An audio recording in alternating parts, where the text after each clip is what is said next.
47 more hostages returned to their families, and a 20-point plan for Gaza offering the chance of a peaceful future for the region. We call on all parties to uphold the ceasefire and fully implement Security Council Resolution 2803. Israel must lift all barriers to aid without delay and let international NGOs operate freely. At least 14 people are reported to have died since last week due to harsh winter conditions and flooding. We need medical supplies, shelter materials, and fuel delivered into Gaza now. UK-funded tents have entered Gaza to provide urgent shelter for families. This provides a lifeline for 12,000 vulnerable civilians. It is also vital that the remains of the final deceased hostage, Ran Gavili, are returned to his family. Hamas must disarm and unequivocally renounce violence. As we build a better future for Gaza, Palestinians must remain at the heart of transitional governance.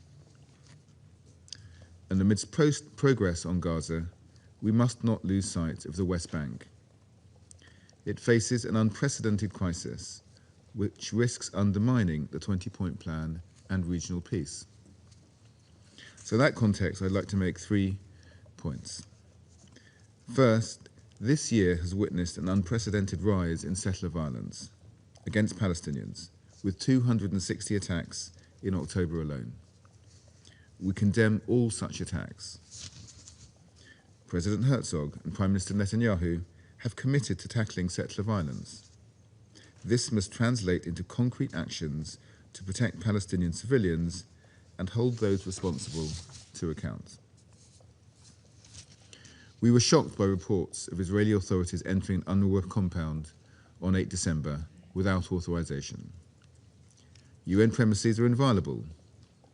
Israel must comply with its obligations under international law. UNRWA plays an indispensable role supporting Palestinians in the West Bank, Gaza, and in the region. Second, we reiterate our firm opposition to settlement policies that violate international law and any form of forcible annexation.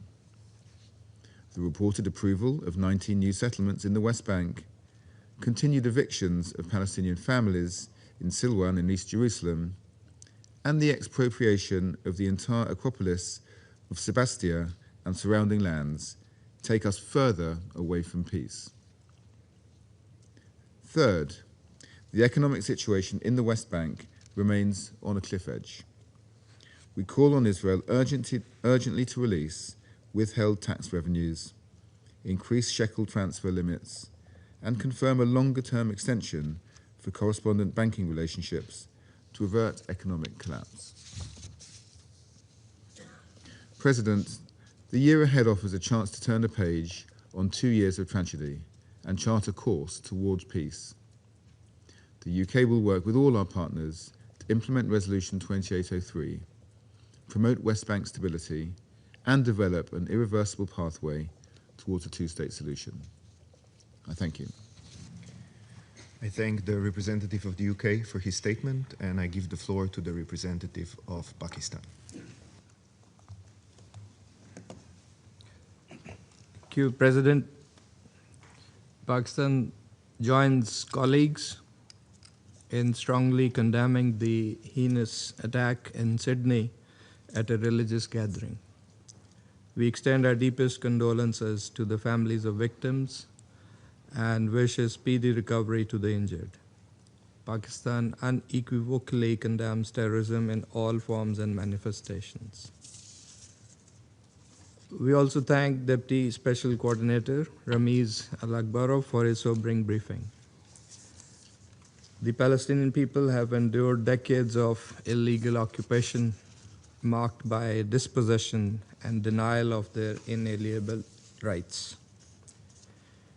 Over the past 2 years, this suffering has escalated to an unprecedented scale in Gaza. And more than 70,000 Palestinians, mostly women and children, have been killed, with communities destroyed and essential systems collapsing. Despite the bleak reality, the international community has sought to preserve the possibility of peace. A high-level conference in July and the General Assembly's endorsement of the New York Declaration established a multilateral pathway to revitalize the two-state solution. And President Trump's leadership and persistent efforts resulted in the peace plan and the Sharm el-Sheikh summit, mobilizing regional and international actors around urgent priorities, namely ending the bloodshed, maintaining the ceasefire, responding to the humanitarian catastrophe,